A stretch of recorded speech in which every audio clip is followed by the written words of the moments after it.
এই মুহূর্তে চারদিকে শুধুই পুজোর আমেজ, মাইকে মাইকে বাজছে মন্ত্র, কিন্তু এসবের মাঝেও পুজো যেন থমকে গিয়েছে চাকরিহারাদের।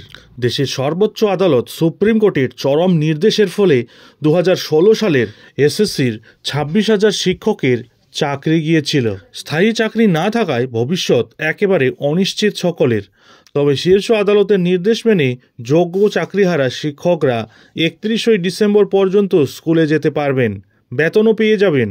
কিন্তু সকলের বেতনের ব্যবস্থা হলেও এই মুহূর্তে চুঁচুড়ার কোদালিয়ার সুমন বিশ্বাসের বাড়িতে নেমে এলো বিষাদ। মিলল না কোনো বেতন। একদমই ঠিক শুনেছেন বন্ধুরা। কেন সুমন বিশ্বাসের বেতন ঢুকলো না, কেন আটকে দেওয়া হলো তার বেতন, সম্পূর্ণ বিষয়টি ডিটেলসে আলোচনা করব। তার আগে চ্যানেলে নতুন হলে চ্যানেলটিকে সাবস্ক্রাইব করে বেল আইকনটি বাজিয়ে অল নোটিফিকেশান অন করে দিন এই ধরনের গুরুত্বপূর্ণ আপডেটগুলি ঠিক সময় পেতে।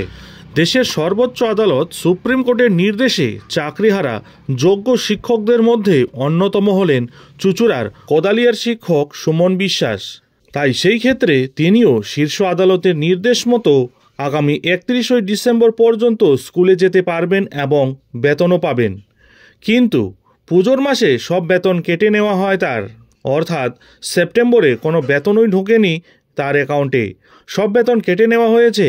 সুমন বিশ্বাস নিজের ফেসবুক প্রোফাইলে লিখেছেন, আপনারা জানেন গত মাসে অর্থাৎ আগস্ট মাসের বেতন আমার বেতন থেকে প্রায় 14,000 টাকা কেটে নেওয়া হয়েছিল।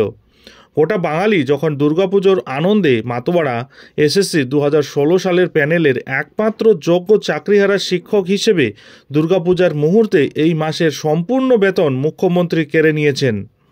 আমি আগেই বলেছিলাম রাজ্যের মাননীয় মুখ্যমন্ত্রী আমাকে মেরে ফেলতে চান এবং আমার পরিবারকে অনাহারে মেরে ফেলতে চান।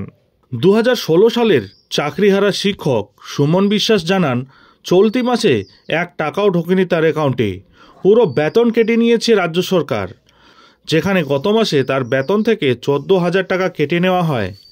অভিযোগ তুলেছেন তাকে ও তার পরিবারকে যেন ইচ্ছে করেই অনাহারে মারার চেষ্টা করা হচ্ছে।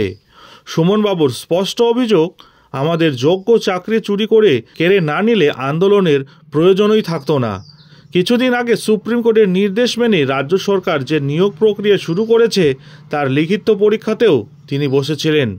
প্রসঙ্গত, নিজের যোগ্যতায় পাওয়া হকের চাকরি ফিরে পেতে এখনও মরিয়া হয়ে লড়েই যাচ্ছেন চাকরিহারা যোগ্য শিক্ষকরা।